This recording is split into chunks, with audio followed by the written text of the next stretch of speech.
Welcome to the FAFSA Leadership Lounge, where we dive into the policy shaping the work of Florida's school leaders. I'm Michelle White, Executive Director of the Florida Association of School Administrators. And I'm Jessica Janasiewicz, lobbyist for FAFSA and for several school districts across the state of Florida. Well, after 77 days of questions and worrying, Florida has a budget for fiscal year 26-27. Woo! We are so excited. The legislature agreed on an almost $115 billion budget last week, a little less than the Senate's proposal and a little bit more than the $113.6 billion that the House originally requested. That's right. So let's take a closer look at the education budget and what it holds for schools. It includes a $30.6 billion for the state's main education funding program, with the total per student funding increasing to just about over $9,300 per student. And of course, that's an average. Also, an increase of $85 in the base student allocation, or the BSA, compared to last year. That said, district leaders will need to examine these figures quite closely because a portion of the funding includes dollars that are tied to scholarship programs that will just pass through districts and are not directly retained in traditional schools. And we also have to consider enrollment. So it may look like enrollment is up overall. But then if you dig into those numbers, in some cases, enrollment may be in your school district up in the scholarship program, but down when it comes to traditional or charter school students. If that's the case, then that will also change the numbers that are actually what the district has to work with to operate for schools. There is also another consideration. The increase also includes other required cost obligations that are embedded within the overall funding level. So there are times when the legislature gives dollars to schools, but they are for a specific purpose. So they have to be used in a certain way, and they aren't any of that extra kind of flexible money where districts could make some choices about how they want to use it. So we'll break those down a little bit now. Yeah, and in some of those, we talk a lot about unfunded mandates versus funded mandates. So, Yes. some mandatory things that we expect expenditures on that got a funding increase. Let's talk about those first. So, there's $200 million for teacher and staff salary increases. Safety is also, of course, a large part of the budget, and $300 million is earmarked for school safety programs. And another $190 million is for student mental health services. So in addition to these services, of course, there are tens of millions of dollars reserved for training school guardians, expanding emergency alert systems, and upgrading campus security to make schools safer and more secure. Another chunk of the education budget is set aside for civics education, and this has become a big focus in Florida over the past few years. The state is working to build what they call a national model for civic learning, everything from updated curriculum standards to debate programs and civic literacy coaching. The state has taken notice about how popular this is. Since 2020, speech and debate programs have grown quickly across the state, going from just a handful of teams to hundreds in every district. The budget also offers money to train teachers, additional skills in civic education, and offers bonuses to educators who complete advanced civic coursework. Also included in this budget is something that was debated a good bit during the legislative session, and that is funding for what they're calling the declining enrollment supplement. This is just a this year fund. They've set aside $79 million to assist districts that had decreased enrollment to help mitigate those unanticipated budgetary impacts. And I think we talked about that some during the podcast earlier this year when we saw some districts having a dramatic decrease in students from one count to the next. The problem there is, of course, lots of decisions that are made at the beginning of the year. It's hard to just undo them. So if you lose more students than you expect in a particular school, yeah, you can try to shuffle some kids around, but it's hard, to just eliminate, a teaching position, let's say, because perhaps the students that have been lost over the whole school district, and it's not like you can rezone in the middle of the year. So there's just a lot of things that can occur that are difficult to switch mid-year. So that's what these dollars are for. Absolutely. And of course, there's more things even into this budget. For instance, we've got $1.6 billion in funding for early childhood education, including a total of 431 million for the VPK program. 2.6 billion was allocated to the Florida college system. 6.7 billion for the state university system and 40 million to reward quality nursing education programs to address nursing vacancies. And staying with higher ed for a minute, this budget also includes fully funding Bright Future Scholarship Program, which is a $705.2 million price tag. And for the eighth year in a row now, there will be no tuition or fee increases for Florida students at state colleges and universities. This keeps our post secondary tuition costs among the lowest in the country at approximately $6,300, which is compared to the national average of $12,000. So that's pretty significant. Absolutely. And of course, there's a lot more to add into the education part of the budget, like workforce initiatives and infrastructure. And so, talking really quickly about some workforce initiatives, the budget specifically includes $784 million to support workforce education programs to ensure that Florida students are prepared to fill high demand, high wage jobs and help Florida meet its goal of becoming first in the nation for workforce education by 2030.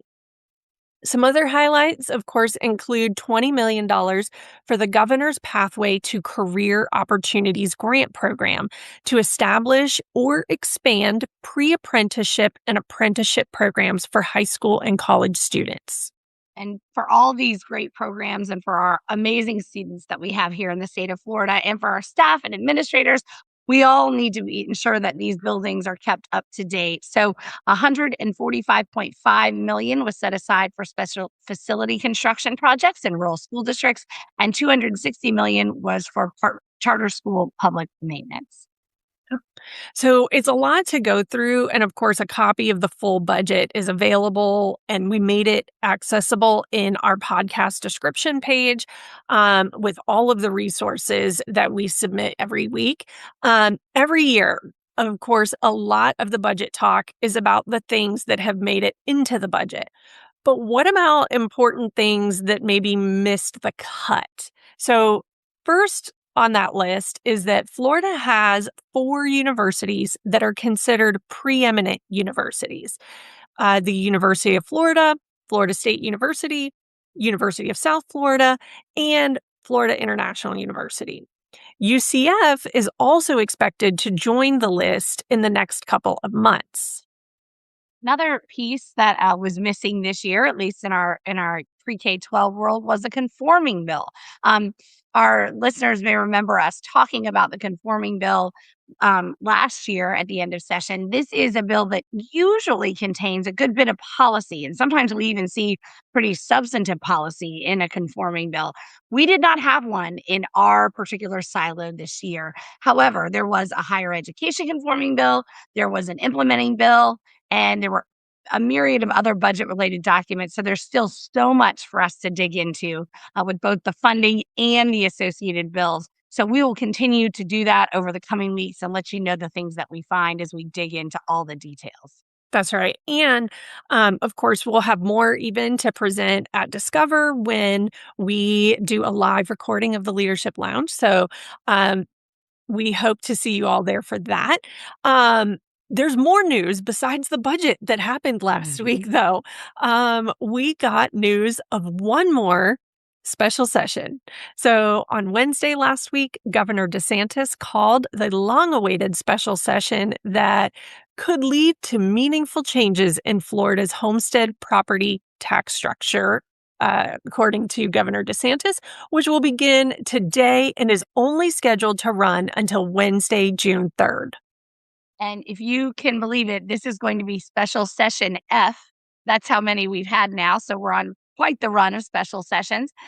If you'll remember, during the regular session this year, there were several property tax proposals that were filed on the House side. One of them actually ultimately passed the entire House chamber, but there were no proposals even filed in the Senate. And so, of course, we know in order for a bill to pass, that we have to have proposals on both sides, and then they have to be identical, and so on and so forth. So, since there was nothing on the Senate side, any property tax changes or proposals during the regular session were dead. But there was a kind of universal understanding amongst everyone that works in and around the process that this was going to be dealt with at a later date. And we have now reached the later date. The governor had initially suggested that relief would be kind of universal or maybe instantaneous. We weren't quite sure what to exactly expect, but now he has come out and brought forth his ideas for a proposal. His proposal will be a $250,000 homestead exemption, so an expansion of the exemption. And alongside that would be a more phased in approach that would be designed by the legislature, which would allow local governments to prepare for the revenue decline with a smooth transition, as he said. Yes. And property taxes would still be required to be used for, quote, core services like schools and first responders, he said in his proposal. The governor also doubts that the legislature or voters would be willing to go cold turkey in eliminating all property taxes. So, what the governor is proposing is the initial tax rate for taxpayers will be upping the homestead limit to $250,000, which he said in his comments would benefit about 60% of Florida homeowners. Then the legislature would draw out a schedule that would be made to eliminate all homestead property taxes, which would allow 92% of people with home values up to $500,000 have a tax break. So those are his proposals. And a few things can happen during this week. The legislature can take up the governor's proposal and pass it with a three-fourths majority in both chambers. They could bring forth their own proposal that may differ in some way from what he has designed, or they could kind of dismiss the issue altogether, which is obviously highly unlikely, as this has been something that's been talked about by many people. But it still remains a possibility. If both chambers pass a proposal, it will appear on the ballot in November. So stay tuned. Yes. And of course, we remember this is the same group of legislators, for the most part, Mhm. and legislative leadership, Speaker, Senate President, that when the governor wanted to do the special session on immigration, they gavelled in and gavelled out Wow. and made up their own plan. Mhm. So, will we see something like that? Or have they become a little more friendly in the last few months? Who knows? More to come in next week's podcast. To come. Okay, let's talk about some non-session related news, but something we have discussed in the past, which is school zone cameras. So, in a new report from Miami-Dade County, school zone cameras have issued more speeding tickets than police have in 2026. In fact, for the first 3 months of 2026, the school zone cameras have issued 68% of all speeding tickets. That is 51,721 tickets. Whoa. Police officers still, of course, issue their own speeding citations, but they've only issued about 3,500 tickets during the same time period. Proponents of the school zone cameras say that school zone speeding is a big problem, and they call the cameras effective at training drivers to slow down. That's right. And according to the data, 9 out of 10 drivers who receive a violation do not get a second one. And experts say that this is a clear indicator that the use of the technology creates a safer environment for the students. And in this study, the only opponent of the cameras turned out to be a speeding ticket attorney who called the cameras a money grab. I would think attorneys would be for the cameras as well to help increase business. However, remember these are for the full school day. It's not just during school zone hours. So I'm just wondering, I'm all about the data, Jess, and I would love to see more data on when those people are getting those tickets. Exactly. And this does remind me for the folks who've been around a while and working in the education space, the red light bus cameras that we had a number of years ago, and there was lots of debate about red light cameras and about bus cameras and about the fairness there. And I just remember that being a whole thing. And I have a feeling we're on that path Yep. to have that debate, a different type of debate, but the same idea. Um, Also, this week, the DOE published a couple of notices of development for rulemaking. The first one is to update the required instruction to include the history of communism, which is from Senate Bill 1264. Now, that was from back in 2024. So we're just getting around to rulemaking on that.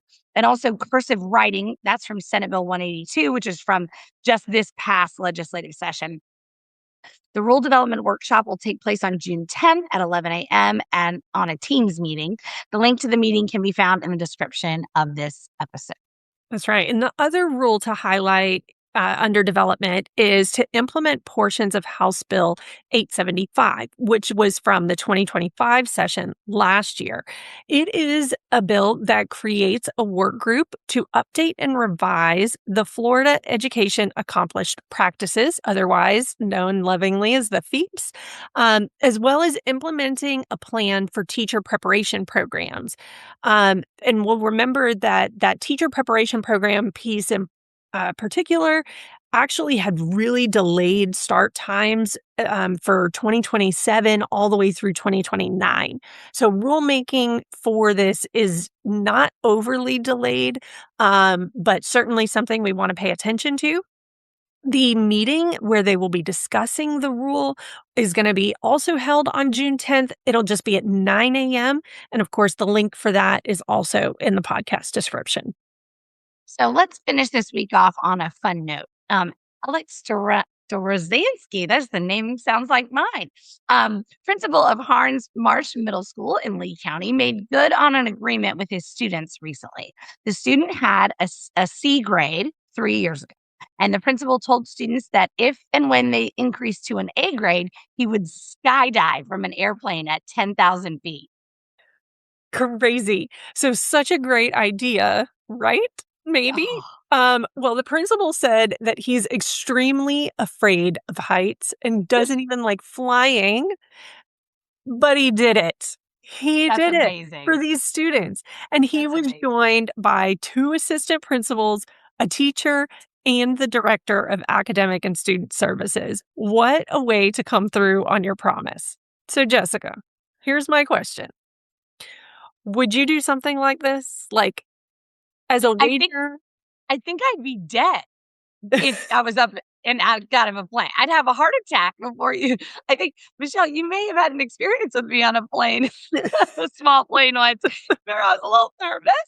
I can't imagine jumping out, but I also think, like, what a cool thing to do for those kids, and it just shows the dedication that our principals have and the things that they do to encourage their students. I mean, to do something like that, oh boy. That's right. He's not getting taped to a wall, right? Like, those No. are the other fun things, are pieing the principal and, Yes, eating uh, bugs, I that think, we have seen. He has taken this to a whole new extreme. whole new Um, level. I know. What dedication, to the entire leadership Yeah. team that joined him in Yes, that. that's So right. much fun. And those students are gonna remember that forever. They Um are, for sure. But this has been an amazing update for this week. We are excited to see you next week at Discover 26, where, of course, I mentioned before, we're going to be recording a special live episode of the FAFSA Leadership Lounge podcast. And we thank you, as always, for listening, and we'll talk to you soon. Thank you for listening to the Leadership Lounge podcast presented by the Florida Association of School Administrators. Today's podcast was hosted by Michelle White and Jessica Janasiewicz. The podcast was produced by Jeff Willoughby. Make sure to subscribe to the podcast wherever you listen to your favorite podcasts. New episodes are released each Monday. For show topics, suggestions, questions, or comments, please email communications@fasa.net. We hope you enjoyed the show.